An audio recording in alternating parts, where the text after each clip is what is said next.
Hello friends, international relations अंतर्राष्ट्रीय संबंधों के बारे में आरएस मेंस एग्जाम में 75 नंबर जो पॉलिटी है उसमें से इंटरनेशनल रिलेशंस 10 से लेकर के 10 मार्क्स से लेकर के 30 मार्क्स तक आता है।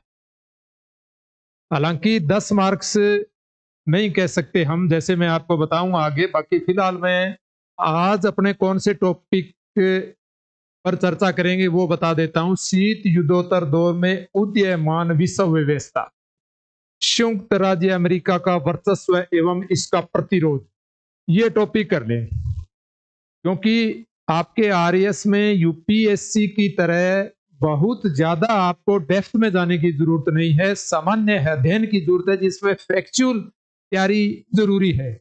आरएस मेंस का और यूपीएससी का इतना ही डिफरेंस है कि इसमें आपसे अगर एनालिटिक क्वेश्चन भी पूछेंगे तो उसमें फैक्चुअल चीजें ज्यादा पूछी जाती हैं या उस पर मार्क्स मिलते हैं।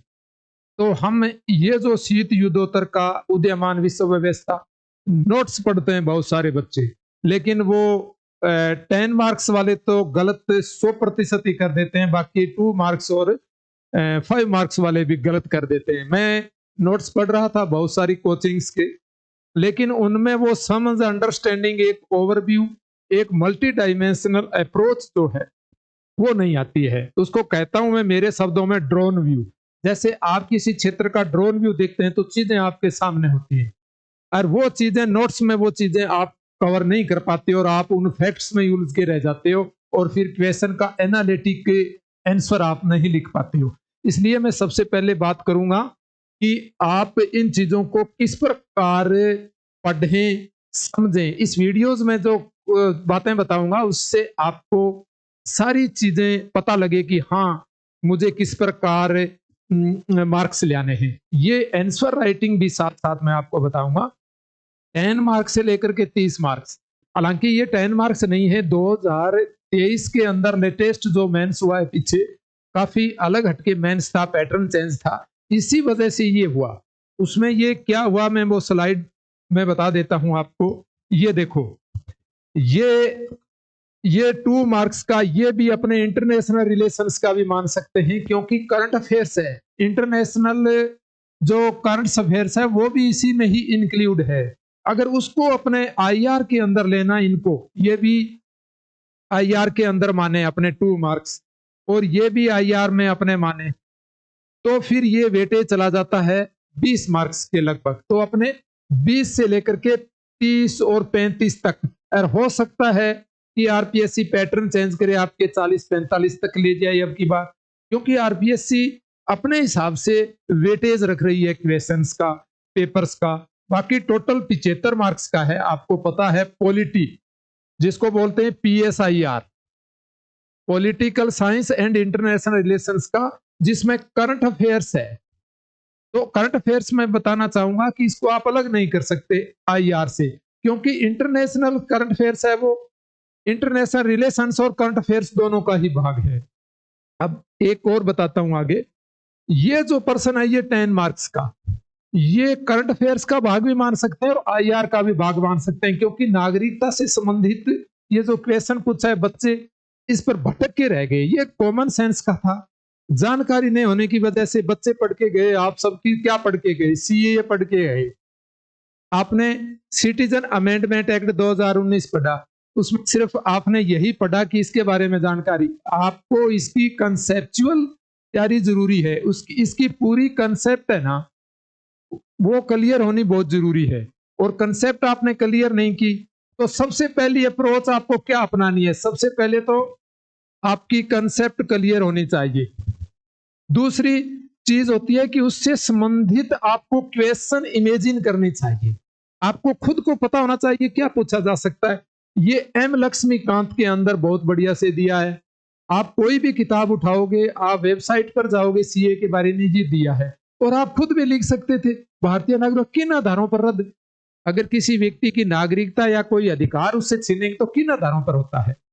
अगर वह भारतीय संविधान को नहीं मान रहा है, अगर वह आपराधिक गतिविधियों में संलिप्त है, अगर वह जेल जा चुका है, 2 साल से ज्यादा उसे जेल की सजा हो चुकी है, सीधा लिख दो, 2 साल नहीं तो सीधा लिखो अगर वह जेल की सजा हो चुकी है और वह भारत की एकता, अखंडता, संप्रभुता के संबंध में विदेशों के अंदर ऐसी कोई आपराधिक गतिविधियों में लिप्त होता है तो भारत उसकी नागरिकता रद्द कर देगी। नागरिकता अधिनियम के प्रावधानों को वह उल्लंघन करता है, ये जो चीज है वो उसकी नागरिकता रद्द हो जाएगी। और नागरिकता के अधिकार क्या प्राप्त हैं? प्रत्येक नागरिक को कैसे अधिकार प्राप्त हैं? अगर उसको किसी लाभ से, किसी अधिकार से वंचित किया जाता है, वह सुप्रीम कोर्ट न्यायालय में जा सकता है, अपील कर सकता है नागरिकता से संबंधित, वह भारतीय दूतावास में अपील कर सकता है। ये सारी चीजें आपको लिखनी थी, तो इस वीडियोज में मैं आपको ये सारी चीजें बताऊंगा। ये 77वें कान फिल्म फेस्टिवल पे प्रदर्शन, ये आईआर का विषय भी मान सकते हैं, बाकी ये करंट अफेयर्स का भी है। तो चलो अपने टॉपिक पे आते हैं। ये तो आपको मैंने बताया है कि आप पढ़ते ही गलत हैं और क्वेश्चन का जवाब देने में भी चूक जाते हैं आने के बावजूद। इसमें 50% आपके जरूर आते, अगर आप पढ़ के जाते तो 70% तक इसमें आ सकते थे। इस पे अलग से चर्चा करूंगा मैं, ये तो आपको वैसे ही बताने के लिए बताया है। अब ये विदेश नीति का प्रश्न है, एक दृष्टिकोण है कि भारतीय विदेश नीति, ये प्योर आईआर का है, इंटरनेशनल रिलेशंस पर है। इसमें भी जो बच्चे स्प्रिंग बोर्ड्स में टॉप 10 में आ रहे थे, मेरे बेटे के साथ वहां तैयारी कर रहे थे, बेटे ने भी वहां तैयारी की, मैं कहता हूं वो भी गलत करके आए। क्यों गलत करके आए? आपका ओवरव्यू नहीं है। आपको आईआर के अंदर सिर्फ आपका एक सिलेबस का टॉपिक ही नहीं पढ़ना होता है। ये दिया है यथा भारत विकसित उत्तर, बच्चों को पता ही नहीं है उत्तर दृष्टिकोण क्या है, उत्तर क्या है, उत्तर डायलॉग क्या है, उत्तर जो देश हैं, दक्षिण संवाद क्या है, उत्तर संवाद क्या है, या उत्तर दक्षिण संवाद क्या है, या विकसित उत्तर के बारे में चलो पता है, दक्षिण के विकासशील देशों के बारे में पता है, लेकिन आपको यह है कि उपयुक्त के समुचित तर्कों द्वारा। तो एक दृष्टिकोण है कि विदेश नीति, भारत विकसित उत्तर को आप समझते हो, ब्रिटेन है, यूरोपियन कंट्रीज है, यूएसए है, इन देशों के साथ, और विकासशील है वो आसियान कंट्रीज हैं, एशियाई जो भी भारत के पड़ोसी देश हैं, इन सब के साथ, जिनमें आपको जानकारी होना जरूरी है। जितने भी यूएनओ के अलावा क्षेत्रीय संगठन हैं, या जितने भी क्षेत्रीय संगठन हैं वो आर्थिक क्षेत्रीय संगठन भी है, जैसे आसियान है, भारत का साफ्टा समझौता है, जैसे यूएसए के अंदर जुड़ेंगे तो यूएसओ का एक संरक्षणवादी क्षेत्र है नाफ्टा, ये वो ट्रेड से संबंधित है, North Atlantic free trade agreement. तो विकसित उत्तर से जुड़ने का मतलब क्या होता है? डब्ल्यूटीओ की शर्तें आपको माननी होगी वहां सारी, विश्व बैंक की, आईएमएफ अगर सहायता देता है, विश्व बैंक सहायता देता है, तो वो यूएसए यानी विकसित उत्तर जो देश हैं पाश्चात्य जितने भी जिसको अपने बोलते हैं, एक तो तृतीय विश्व, एक रूस, अमेरिका, और ये तृतीय विश्व में विकासशील देश आते हैं। तो वहां यही चीजें आपको लिखनी थी कि नैतिक दुविधा में है भी, भारत विकसित उत्तर से जुड़े या दक्षिण से, तो भारत को नए में गुटनिरपेक्ष आंदोलन से भी जुड़े रहना है। आपको एक कंक्लूजन डालना था कि अगर भारत को टेक्नोलॉजी और प्रौद्योगिकी के लिए और अपने परमाणु कार्यक्रम को चलाने के लिए विकसित उत्तर से भी जुड़ना पड़ेगा, भारत को अपने निर्यात को बढ़ाने के लिए, और वर्तमान के अंदर नव आर्थिक, जिसको बोलते हैं नवीन वैश्विक अर्थव्यवस्था जो होती है, जिसको नाम दिया गया है नियो, NIEO, ये भी आपके आएगा सिलेबस के अंदर। नियो का मतलब होता है न्यू इंटरनेशनल इकोनॉमिक ऑर्डर, नवीन अंतरराष्ट्रीय अर्थव्यवस्था के अंदर भारत को अंकटाड को भी साथ लेके चलना है। अंकटाड क्या है ये भी जानना जरूरी है, G20 क्या है, G24 क्या है, G15 क्या है, दक्षिण संवाद क्या है, इन सब चीजों को लेकर के आपको समझ होनी जरूरी है, तब इसका उत्तर आता। चलो अब अपने टॉपिक पे आते हैं भी, आपको किस तरह से आगे बढ़ना है। शीत युद्धोत्तर भारत, आपका पहला सिलेबस का टॉपिक है शीत युद्धोत्तर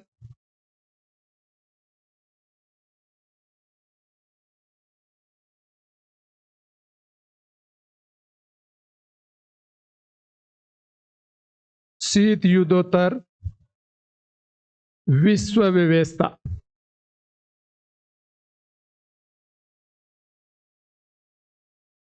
एंड यूएसए। यह पूरा टॉपिक तो है कि शीत युद्धोत्तर, सबसे पहले तो आपको शीत युद्ध के बारे में जानना जरूरी है। विश्व व्यवस्था, नई विश्व व्यवस्था क्या है वो भी जानना जरूरी है। और नई विश्व व्यवस्था में अमेरिकी वर्चस्व है, इनके वर्चस्व की बात की गई है। अमेरिकी वर्चस्व का मतलब होता है उसका प्रभुत्व है, एकाधिकार। तो सबसे पहले तो आपको जानना जरूरी है शीत युद्ध। आपको बहुत ज्यादा डेप्थ में नहीं जाने की जरूरत है। बहुत सारे बच्चे हैं वो यूपीएससी जो टॉपर जो टीचर्स हैं यूपीएससी को पढ़ाते हैं, चाहे वो राजेश मिश्रा सर हो या कोई भी हो, उनके वीडियोस देखते हैं तो वो तो यूपीएससी के अंदर सब्जेक्ट होता है इंटरनेशनल रिलेशंस का, पॉलिटी का, पीएसआईआर, उसके अकॉर्डिंग आपको वीडियोस मिलेंगी। तो वो आपको इतने डिटेल में नहीं जाना है। आपको सिर्फ कॉमन सेंस रखना है। आप अपने कॉमन सेंस को बढ़ाएं, जनरल अवेयरनेस को बढ़ाएं, खुद का चिंतन को आप प्रखर कीजिए। दो शब्द हैं, शीत युद्ध और गर्म युद्ध, ठंडा युद्ध। तो आपको पता है कि गर्म युद्ध कब होता है? जब गोले चलते हैं, बारूद गिरती है, युद्ध होते हैं, दोनों तरफ से मिसाइलें चलती हैं, वास्तविक युद्ध। ये है वास्तविक युद्ध। पहले ये इसकी अपोजिट समझना जरूरी। शीत युद्ध का मतलब होता है ठंडा युद्ध, जिसको बोलते हैं युद्ध जैसी स्थिति। ये होता है युद्ध जैसी स्थिति।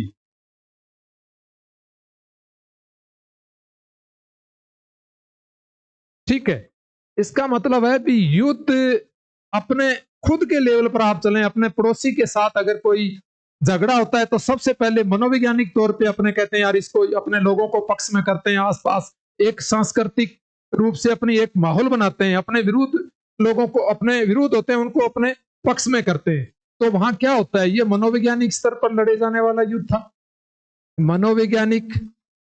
ठीक है, और दूसरा राजनीतिक। ठीक है, एक रणनीतिक,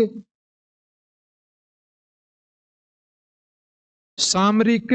सामरिक तो ये जो चीजें थे ना, इनके लिए प्रक्षेपास्त्र तैनात करना, स्टार वार्स कार्यक्रम इसी के तहत था। तो सबसे पहली चीज क्या आती है? शीत युद्ध की सीधी परिभाषा याद होना चाहिए कि वास्तविक युद्ध से पहले जो मनोवैज्ञानिक युद्ध होता है, राजनीतिक युद्ध होता है। वो आवाज आनी शुरू होगी ना सर? कोई दिक्कत नहीं। तो ये हो गया अभी दोनों देश। शीत युद्ध का मतलब आपको सही परिभाषा के अंदर आना है। शीत युद्ध किन के मध्य हुआ? यह था यूएसए और सोवियत संघ। आजकल जिसको रूस बोलते हैं उसको पहले सोवियत संघ बोलते थे, जिससे 12 देश अलग हो गए। 12 देश कौन से अलग हो गए? जो अब पूर्वी यूरोप का हिस्सा हैं, पूर्वी यूरोप और मध्य एशिया का हिस्सा हैं, सेंट्रल एशिया जिसको बोलते हैं। वो 12 देश इससे अलग हो गए सोवियत संघ से। तो अब ये क्या रह गया? अब इसको रसिया बोलते हैं। क्या बोलेंगे? इसको रसिया बोलेंगे या रूस बोलेंगे। ठीक है, सोवियत संघ और रूस, यूएसए के मध्य। यूएसए का मतलब है संयुक्त राज्य अमेरिका। आपको इस तरह लिखना है, लेकिन शॉर्ट में यूएसए लिख सकते हो आप समय बचाने के लिए। संयुक्त राज्य अमेरिका, इनके मध्य शीत युद्ध शुरू हुआ था। वैसे तो 1917 में मानते हैं, कुछ लोग हैं वो 1917 से मानते हैं, आंद्रे फोतोन हैं वो। लेकिन मैं बता दूं कि ये वास्तविक रूप से 1945 से लेकर 1991 तक चला था ये शीत युद्ध। तो आपको इसकी परिभाषा क्या लिखनी है? आपको इसकी परिभाषा यही लिखनी है,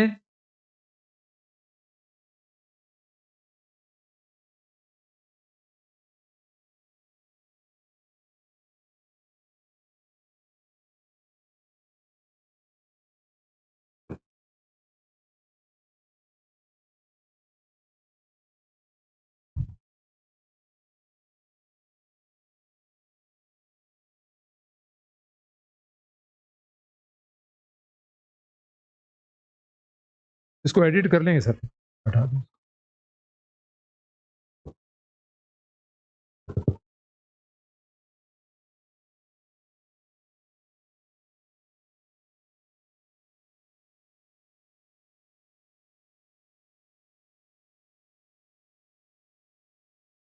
क्या हुआ सर? ये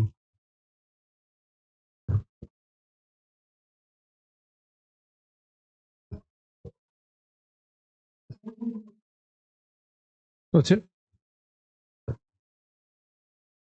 तो अपने शीत युद्धोत्तर, ये जो अपना टॉपिक है शीत युद्धोत्तर विश्व व्यवस्था, शीत युद्धोत्तर विश्व व्यवस्था। तो सबसे पहले शीत युद्ध को जानना है। तो यह विश्व की दो महाशक्तियों, ऐसे करना है, यह विश्व की दो महाशक्तियों,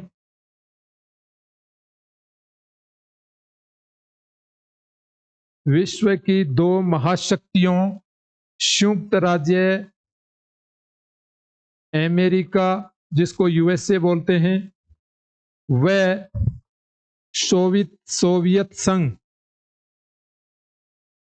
संघ ब्रैकेट के अंदर रूस लिख दें आप इस तरह से, अब उसको रूस बोलते हैं, के मध्य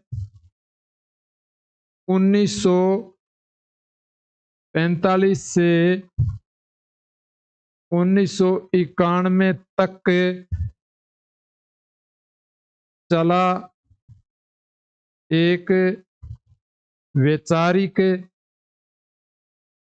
वैचारिक किसे कहेंगे, विचारधारा,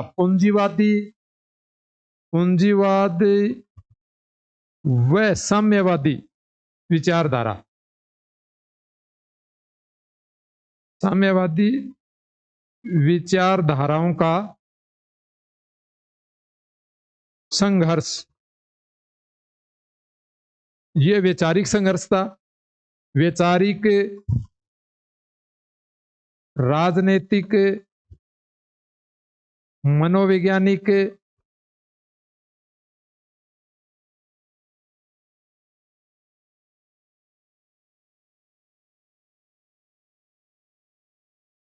तनाव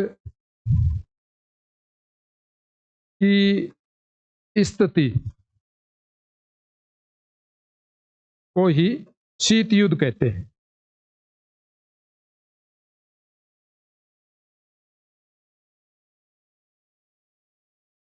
तो आपको सिर्फ इतना याद रखना है कि विश्व की दो महाशक्तियों के मध्य 1945 से, इसकी थोड़ी सी आप टाइमलाइन जान लो, 1945 में इनका क्यों शुरुआत हुई, क्योंकि जो द्वितीय विश्व युद्ध था, द्वितीय विश्व युद्ध यूएसए, ब्रिटेन और रसिया, ये सब जो ये मित्र राष्ट्र थे, ये सब दूरी राष्ट्रों के विरुद्ध लड़े थे। कौन से थे दूरी राष्ट्र? फासीवादी शक्तियां। फासीवादी शक्तियों में कौन था? इटली, जर्मनी और जापान। यह जानना बहुत जरूरी है कि ये मित्र राष्ट्र थे, यूएसए, ब्रिटेन, रूस, ये दूरी राष्ट्र इटली, जर्मनी, जापान के खिलाफ लड़े थे और द्वितीय विश्व युद्ध में मित्र राष्ट्रों की विजय हुई थी। विजय कैसे हुई थी कि 1945 में नागासाकी और हिरोशिमा पे बम गिराए थे यूएसए ने। कौन से? नागासाकी का मतलब याद कैसे रखना है? 9 अगस्त नागासाकी, और हिरोशिमा में 6 शब्द आता है, 6 हिरोशिमा, 6 अगस्त 1945 को क्या गिराए थे? बम गिराए थे। इसको नाम दिया गया था 6 अगस्त को जो बम गिराया वह लिटिल बॉय था। उन्होंने कहा यह तो एक छोटे लड़के के समान है लिटिल बॉय, अभी बड़ा बम और गिरेगा। लिटिल बॉय से लगभग वहां 1.5 लाख लोग मरे थे। ठीक है। अब नागासाकी के फिर 3 दिन बाद फिर नागासाकी पे गिराया उन्होंने फैटमैन नाम से। हालांकि यह तो वैसे ही याद रखना है, आपको लिखने की जरूरत नहीं है। ये फैटमैन नाम से, मतलब एक बड़ा आदमी, कहने का मतलब बड़ा धमाका किया। तो इससे क्या हुआ? रसिया नाराज हो गया, उसने कहा अपने परमाणु शक्ति संपन्न बन गए, आपने नाभिकीय हथियारों का निर्माण किया, मुझे इस चीज से अवगत नहीं कराया जबकि आप मेरे मित्र राष्ट्र थे। तो उस समय से दोनों के विरुद्ध शुरू हो गया। लेकिन सबसे बड़ी चीज क्या आती है, इससे नाराज हो गया, ये संदेश गया, लेकिन इस संदेश को उजागर किसने किया? फुलटन। एक फुलटन भाषण था, एक फुलटन स्पीच जिसको बोलते हैं, फुलटन स्पीच, ये किसने दिया था? ये चर्चिल ने। थोड़ी सी आपको याद रखनी है चीजें। चर्चिल ब्रिटेन का प्रधानमंत्री था सेकेंड वर्ल्ड वॉर के समय। फुलटन नामक जगह पर इन्होंने भाषण दिया कि हमने दूरी राष्ट्र, वो कौन सी शक्तियां थी? ये फासीवादी, आपको पता है फांसीवादी शक्तियां थी, फासिज्म, जैसे जिसको जर्मनी में नाजीवाद कहा गया, हिटलर, ये फांसी दल था ये सारा। तो इनके विरुद्ध इन्होंने ये कहा, चर्चिल ने, कि हमने दो फांसीवादी शक्तियों के विरुद्ध लड़ा और रूस है वो एक नई फांसीवादी मतलब शक्ति के विरुद्ध लड़ रहे हैं हम। मतलब रूस को भी एक फांसीवाद का दे दिया इन्होंने भी, साम्यवाद भी एक तरह का फांसीवाद है। तो साम्यवाद को इन्होंने अपने लिए खतरा माना, पूंजीवादी देशों ने, अमेरिका ने और इन सब ने। तो इससे क्या, इन दोनों के विरुद्ध ये शीत युद्ध शुरू हो गया। यानी ये देश अपनी आर्थिक, रणनीतिक, सामरिक शक्तियों का बंटवारा करने लगे और दो महाशक्तियों का संघर्ष स्थल बन गया पूरा विश्व। और विशेष रूप से पूर्वी यूरोप और पश्चिमी यूरोप शक्ति का संघर्ष बना। वो कैसे बना वो मैं आपको और बताता हूं कि ये रसिया है, ये आपको जानना बहुत जरूरी है। ये जो चीजें हैं ना, ये जानना। ये रूस है, ठीक है, ये मॉस्को है, रूस की राजधानी। और आपको पता है ये अटलांटिक महासागर, यहां ये अटलांटिक महासागर है, ये यूएस से पड़ता है, ये दक्षिणी अमेरिका, ये यहां इस तरह से आ गया, ये अटलांटिक महासागर है, ठीक है।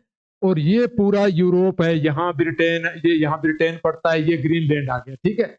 ये यहाँ फ्रांस और अन्य शक्तियां। अब यहाँ यूक्रेन है, जिसको यूक्रेन संकट बोलते हैं, वो यहाँ है।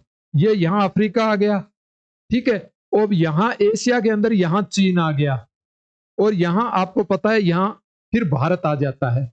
ये चीजें आपको जानना जरूरी है। जैसे रूस था, तो रूस से ये पूर्वी देश जो यहाँ इकट्ठे हुए तो ये रूस की सीमा पर थे। कौन से? पूर्वी यूरोपीय देश, पूर्वी यूरोपीय देश, जिनमें यूक्रेन भी शामिल है। जैसे पोलैंड है, लिथुआनिया है, लातविया है, बुल्गारिया है। यूक्रेन के यहाँ कौन सा है? यहाँ ये वो बेल्जियम है। ये सारे देश यहाँ हैं, ठीक है। तो अब आपको पता है कि ये शक्ति संघर्ष हो गया। जो पूंजीवादी देश अमेरिका, ब्रिटेन थे, ये कहते हैं रूस का यहाँ साम्यवाद का प्रसार रोकना है पूर्वी यूरोपीय देशों में। और ये पश्चिमी यूरोपीय देश सारे क्या थे? ये यूएसए के साथ थे पश्चिमी यूरोपीय देशों में। इन सब देशों को सहायता दी गई ट्रूमैन सिद्धांत के अंतर्गत। ट्रूमैन और मार्शल थ्योरी का जिक्र भी आएगा। यानी ट्रूमैन जो अमेरिका के राष्ट्रपति थे, इन्होंने 1947 में क्या किया था? 1947 में इन्होंने इन पूर्वी यूरोपीय देशों, पूरे यूरोपीय जितने भी देश थे, विशेषकर पूर्वी यूरोपीय देशों को आर्थिक सहायता दी इनको, ठीक है। और यहां अपने राजनीतिक वर्चस्व की स्थापना की। और मार्शल थ्योरी ने भी क्या किया था? मार्शल थ्योरी ने इन सब देशों के यहां 1947 से 1952 तक यहां मार्शल योजना के तहत भी मध्य, मिडल ईस्ट में, मार्शल का मतलब, एम का मतलब समझते हो, मिडल ईस्ट, मिडल ईस्ट के देशों को सहायता के लिए मार्शल योजना लागू। ईरान है, इराक, इन सब देशों को, उज्बेकिस्तान, इस क्षेत्र में साम्यवादी प्रसार को रोकने के लिए। एक और हुआ था 1960 से लेकर के 1973 तक वियतनाम संघर्ष चला था, आपको पता है। पूर्वी यूरोपीय देशों में वियतनाम, यहां डोमिनो थ्योरी अपनाई थी इन्होंने।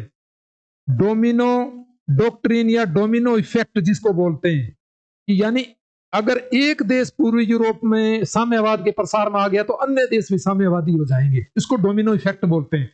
तो वहां उन्होंने क्या किया? दक्षिण वियतनाम की सहायता की। किसने? यूएसए ने, कि दक्षिणी वियतनाम की सहायता की। लास्ट के अंदर वहां वियतनाम में अमेरिका है, वो ये संघर्ष जीत नहीं पाया, और लास्ट में इन सबका एकीकरण हो गया, उत्तरी वियतनाम और दक्षिणी वियतनाम का। तो इस तरह से ये समझना बहुत जरूरी है कि ये शीत युद्ध क्या था। तो इस दौरान क्या किया कि इस संघर्ष में विजय पाने के लिए सैनिक संगठन भी बने। तो सैनिक संगठन कौन से बने? ये जो शीत युद्ध था, इसके दौरान एक नाटो संगठन बना, इसका भी बार बार जिक्र आएगा। नाटो संगठन बना, वो तो था यूएसए के नेतृत्व में, ठीक है। यूएसए प्लस यूरोपियन कंट्रीज थे इसमें, ठीक है। और दूसरा वारसा पैक्ट बना था, जिसको क्या बोलते हैं? वारसा पैक्ट। ये था सोवियत संघ, अब उसको रूस बोलते हैं। सोवियत संघ के द्वारा वारसा पैक्ट कब बनाया? ये 1959 के अंदर, ठीक है। और ये बना था 1949 के अंदर। जैसे याद कैसे रखोगे कि ये 1945 में विश्व युद्ध समाप्त हो गया, आपको पता है सेकंड वर्ल्ड वॉर था। सेकंड वर्ल्ड वॉर 1945 में समाप्त हो गया, तो ये प्लस 4 साल बाद इसने ये नाटो संगठन बनाया था और इसने वारसा पैक्ट बनाया था। कब? 1959 में। तो ये कब बना था?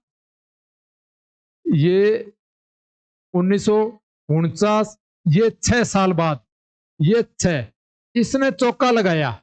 याद कैसे रखोगे? इसने चौका लगाया विश्व युद्ध के बाद, यानी 1949 में नाटो बनाया। ये कह रहे हैं हम छक्का लगाएंगे तुरंत बाद। तो 1949 के बाद इसने क्या किया? 6 जोड़ो आप, 1957, ये 57 है, 59 नहीं, 1957 के अंदर। तो ये 1957 कर लेना। 1957 में वारसा पैक्ट बना लिया। ये वारसा पैक्ट 1991 में समाप्त कर दिया सोवियत संघ का विघटन। आपको याद रखना है, शीत युद्धोत्तर की बात आती है ना, जब बात आएगी शीत युद्ध का अंत, तो शीत युद्धोत्तर का मतलब क्या होता है? शीत युद्ध के बाद, यानी शीत युद्ध के अंत का बाद। शीत युद्ध का अंत, शीत युद्धोत्तर का मतलब होता है शीत युद्ध का अंत होने के बाद।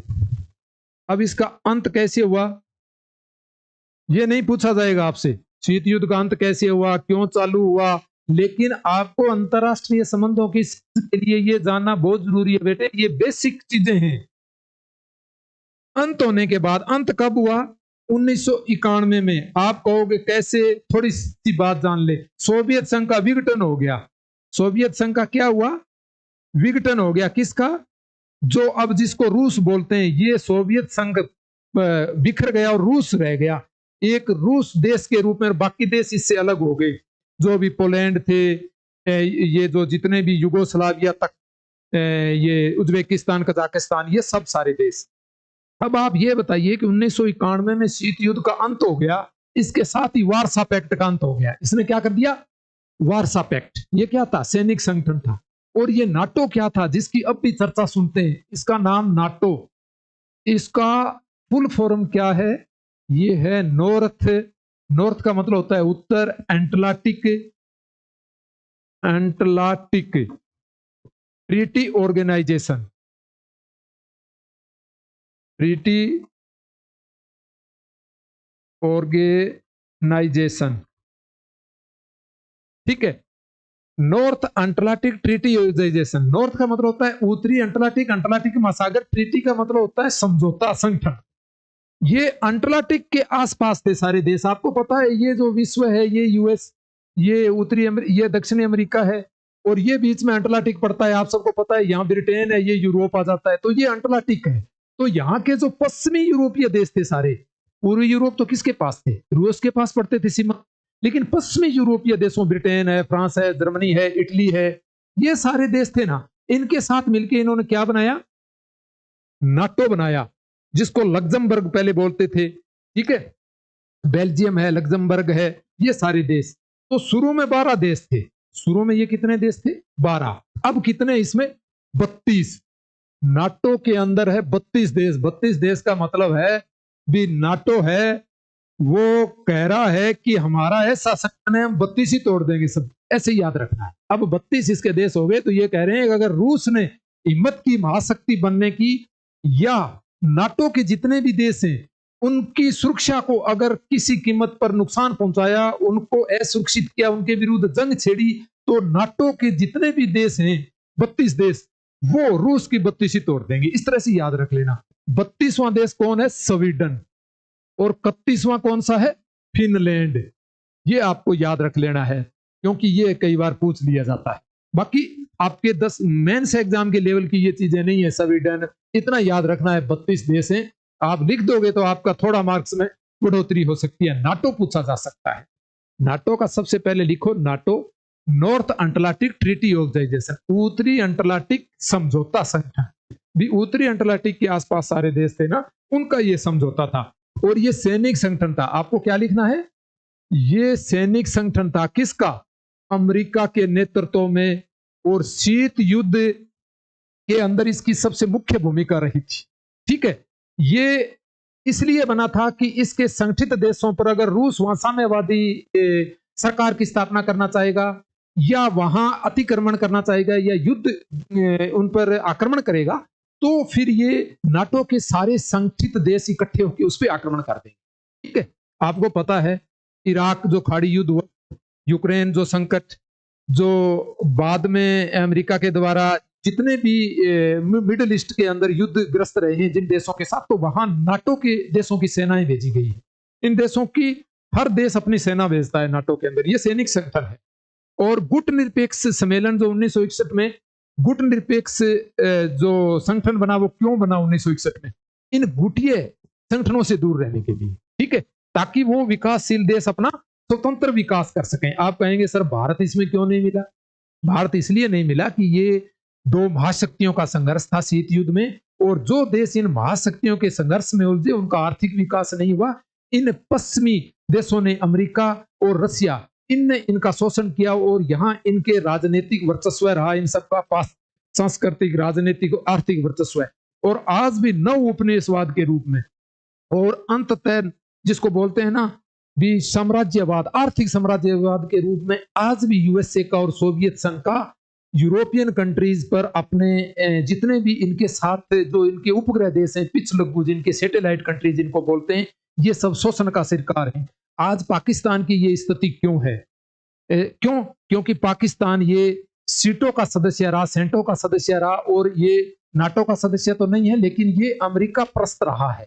और भारत क्या रहा है? भारत गुट निरपेक्ष रहा है। हालांकि कुछ लोग आक्षेप करते हैं कि रशिया के साथ तो मैत्री संधि की, तो गुट निरपेक्ष की इससे कोई प्रासंगिकता नहीं रहती है, या भारत एक दिखावा करता है गुट निरपेक्ष में। लेकिन इसका डॉक्टर वेद प्रताप वैदिक, जो पश्चिमी मतलब जो वैदेशिक मामलों के जानकार हैं, डॉक्टर वेद प्रताप वैदिक, वो कहते हैं कि इससे भारत की गुट निरपेक्षता भंग नहीं होती है, क्योंकि भारत सैनिक गुट निरपेक्ष जो संगठन है या जो मूवमेंट है, वह सिर्फ सैनिक संगठनों से दूर हटने की है। वह किन्हीं देशों के साथ अगर शांतिपूर्ण सहअस्तित्व से कोई देश जुड़ता है तो उसके लिए मना नहीं करता है। अपनी स्वतंत्र विदेश नीति इसके दो महत्वपूर्ण तत्व हैं, उस पर आगे बात करेंगे। ये तो एक ओवरव्यू बता रहा हूं आपको। आरएस मेंस के अंदर अगर आपको इंटरनेशनल रिलेशंस पढ़ना है ना, आरएस मेंस से 2024 की बात हो रही है, ये चाहे आगे भी जो 25 में होंगे उसमें भी यही चीज रहेगी। आपको यहाँ दो चीजों पे फोकस करना होता है। एक तो होता है स्टेटिक आईआर होता है, एक होता है डायनामिक आईआर। डायनामिक आईआर इसको बोलते हैं गत्यात्मक, जो परिवर्तनशील है। ये स्टेटिक का मतलब होता है स्थायी आईआर, यानी दो संगठन हैं वो स्थायी बने हुए हैं, उनमें फेरबदल का और का वैसे कोई इश्यूज नहीं है।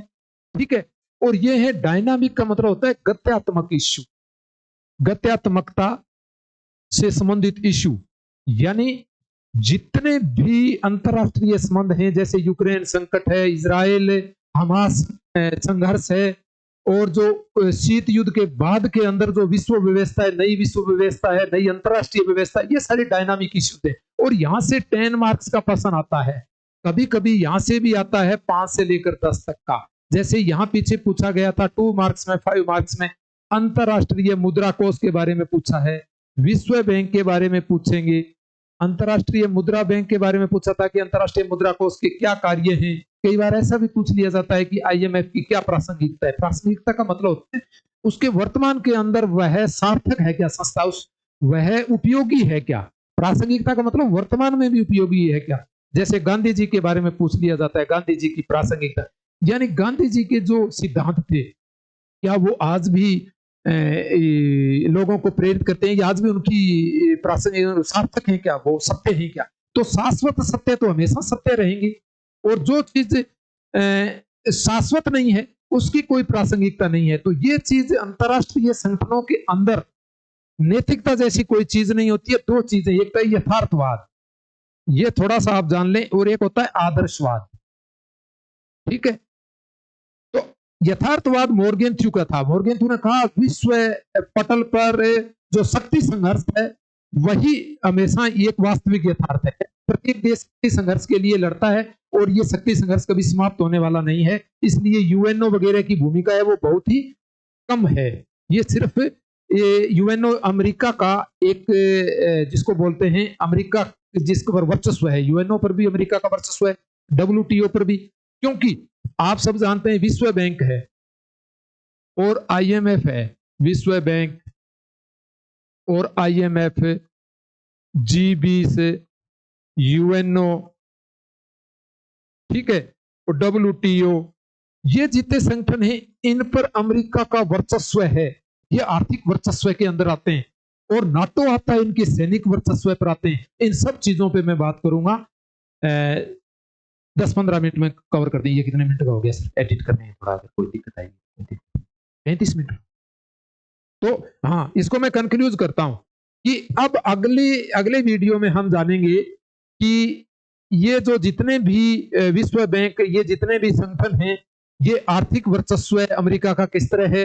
यानी शीत युद्धोत्तर विश्व व्यवस्था के अंदर आपको समझने के लिए ये जानना बहुत जरूरी है कि किस प्रकार शीत युद्ध चला, शीत युद्ध क्या था और अब वर्तमान के अंदर क्या स्थिति है, ये समझना जरूरी था। इसलिए ये पृष्ठभूमि आपके लिए वेरी इंपॉर्टेंट थी। ये पृष्ठभूमि आपको समझा दी। अब आपको अगले सेशन में आपको ये समझाएंगे कि शीत युद्ध के बाद वर्तमान विश्व व्यवस्था क्या है। वर्तमान विश्व व्यवस्था, कई बार इसका ऐसे शब्द आएगा या इसको ऐसे भी कह देंगे, नई विश्व व्यवस्था कह देंगे। अलग अलग शब्द से कंफ्यूज नहीं होना है, सिर्फ याद रखना है वर्ल्ड ऑर्डर या नई विश्व राजनीतिक व्यवस्था, विश्व राजनीतिक व्यवस्था या अंतरराष्ट्रीय व्यवस्था, ये सब क्या है? New world order, new world order. ये मेरे से थोड़ा लिखने में दिक्कत है, अभी नए नए। मैं आपको बता दूं कि एक नोट्स पढ़ रहा था। आप बच्चे नोट्स पर डिपेंड हो जाते हैं तो फिर आप जो विश्लेषणात्मक प्रश्न है उनका जवाब नहीं दे पाते। और आरएस मेंस 2023 तो पूरा पेपर ही एनालिटिक था। तो यहां दिक्कत क्या आती है, वहां सिर्फ इतना ही दिया हुआ था कि नया वर्ल्ड ऑर्डर क्या है, जो नए चेंजिंग हुए उन्हीं को नया वर्ल्ड ऑर्डर नाम दिया। नहीं, नई विश्व व्यवस्था का मतलब था जो सीनियर बुश थे, अमेरिकी राष्ट्रपति सीनियर बुश, उन्होंने 1991 में प्रथम खाड़ी युद्ध के समय यह घोषणा की थी। यानी सोवियत संघ के विघटन के बाद, शीत युद्ध के अंत के बाद, जब सोवियत संघ का विघटन हो गया और 1990 के अंदर क्या हुआ, कुवैत पर अधिकार कर लिया इराक ने। उस समय सीनियर बुश ने इन पर नाटो के जो सदस्य देश थे, नाटो की सेना ने आक्रमण करते हुए, यूएनओ का तो बहाना था, यूएनओ में भी इन्होंने अपना प्रस्ताव पारित करवा लिया था। तो सीनियर बुश ने घोषणा की थी नई विश्व व्यवस्था की, कि नई विश्व व्यवस्था के अंदर अब नई विश्व व्यवस्था होगी जिसमें अमेरिका अंतरराष्ट्रीय पुलिसमैन की भूमिका में होगा और अगर कोई देश कहीं आक्रमण करेगा, विश्व में शांति भंग करने की कोशिश करेगा, अमेरिका उसमें हस्तक्षेप करेगा और उसको सबक सिखाएगा। कहने का मतलब सीनियर बुश ने घोषणा कर दी कि अमेरिका का वर्चस्व रहेगा पूरे विश्व में, एक महाशक्ति के रूप में इसका प्राधान्य रहेगा। हिंदी शब्द प्राधान्य होता है, उसका वर्चस्व का प्राधान्य या हेजेमनी, जिसको बोलते हैं हेजेमनी, हेजेमनी और हेजेमोन, इस व्यवस्था को हेजेमोन बोलते हैं। सीनियर बुश ने 1991 के अंदर फर्स्ट खाड़ी युद्ध के समय, प्रथम खाड़ी युद्ध के समय, प्रथम खाड़ी युद्ध को क्या बोलते हैं, इसको डिजिटल वार भी बोलते हैं या इसको वीडियो गेम युद्ध भी बोलते हैं, वो आगे बात करेंगे। सीनियर के बाद 2003 में कौन आए थे? Junior Bush. जूनियर बुश ने सेकंड खाड़ी युद्ध के समय 2003 के समय भी यही बात को आगे बढ़ाया और इराक को तहस नहस कर दिया और 2006 में सद्दाम हुसैन को फांसी दे दी गई और पूरे मिडिल ईस्ट के अंदर और यहां अमेरिकी वर्चस्व स्थापित हो गया। तो अमेरिकी वर्चस्व, वर्तमान विश्व व्यवस्था में अमेरिकी वर्चस्व 3 स्तरों पर काम करता है। एक तो सैनिक वर्चस्व, एक आर्थिक वर्चस्व, एक सांस्कृतिक वर्चस्व है। वो अगले वीडियो में बात करेंगे सारा, क्योंकि हम शुरू में जब स्टार्ट करते हैं तो ऐसा लगता है यार एक वीडियो में कंप्लीट कर देंगे, लेकिन फिर न्याय नहीं हो पाता है। आप एग्जाम्स के अंदर फिर माथा पकड़ के बैठते हैं, सर मेरा तो गलत हो गया, क्योंकि आपकी अंडरस्टैंडिंग नहीं बन पाती है। बाकी ज्यादा टेंशन लेने वाली बात नहीं है, आपको प्रत्येक सब्जेक्ट किस प्रकार क्लियर करना है, ऐसे सारे वीडियोज 2-4 वीडियो इसमें भी अलग से बना देंगे। Thank you.